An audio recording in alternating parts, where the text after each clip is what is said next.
ভুতুড়ে বাগানের গল্প পর্ব ২।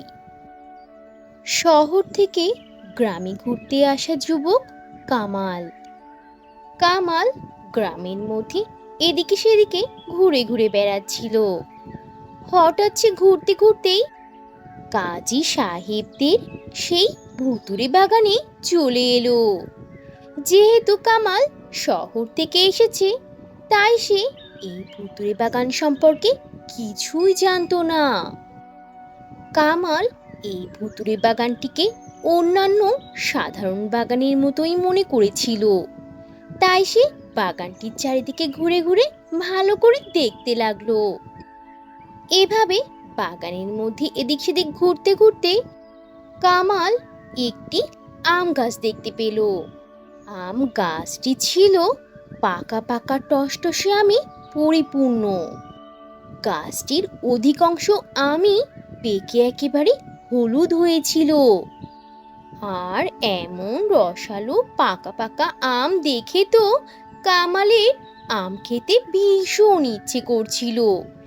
এজন্য সে সেখানে দাঁড়িয়ে দাঁড়িয়ে আপন মনে ভাবতে লাগলো কিভাবে সে এই পাকা আমগুলো খেতে পারে। আর সে মনে মনে বলল, এখানে কি কেউই আসে না? এই গাছে এতগুলো আম পেকে একেবারে হলুদ হয়ে আছে, কিন্তু সেটা কি কারুরই চোখে পড়েনি। আর এই পাকা ও রসালো আম দেখে তো আমার পেটের ক্ষুধা আরো বেড়ে গেল। আর আমার তো এখন আম খেতে ভীষণ ইচ্ছে করছে। কিভাবে যে আমগুলো খাই? তাছাড়া গাছের নিচেও তো অনেকগুলো আম পেকে পেকে পড়ে আছে। আমি তাহলে গাছ থেকে আম অযথা না পেরেই বরং গাছের তলা থেকেই আম কুড়িয়ে খাওয়া শুরু করি। তারপরও যদি পেট না ভরে, তখন না হয় আম পেড়ে খাবো কোনে।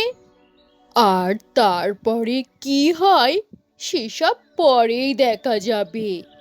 এখন আগে তো পেটের ক্ষুধা আর মনের ক্ষুধাটা মেটাই যাই। মনে মনে এসব আঁকপাজ ভেবে কামাল এবার গাছের নিচের দিকে যায় পাকা পাকা আম খাওয়ার জন্য। সে সোজা গিয়ে আম গাছের নিচে বসলো আর একটা আম কুড়িয়ে হাতে নিল। আর খাওয়ার জন্য যেই না সে আমটি মুখে দিতে যাবে, তখনই সে একটা ভয়ঙ্কর আওয়াজ শুনতে পেল। কামাল কি শেষমেশ আম খেতে পারবে, নাকি এবার সে ভূতেদের খপ্পরে পড়ে যাবে? কামাল আর এই ভূত বাগানের গল্পের বাকি অংশ থাকছে পরের পর্বে। তো বন্ধুরা, এই ছিল আজকের গল্প। গল্পটি থেকে কি শিক্ষা পেলে তা অবশ্যই কমেন্ট করে জানাবে। আর ভালো লেগে থাকলে একটা লাইক করে দেবে। আর এখনো যদি চ্যানেলটি সাবস্ক্রাইব না করে থাকো, তাহলে এখনই লাল রঙের বাটনটি চেপে চ্যানেলটিকে সাবস্ক্রাইব করে দাও। আর অল দি নোটিফিকেশন প্রেস করে রাখো। তাহলে বন্ধুরা, আজ এখানেই শেষ করছি। আবার দেখা হবে নতুন কোনো ভিডিওতে, নতুন কোনো গল্প নিয়ে।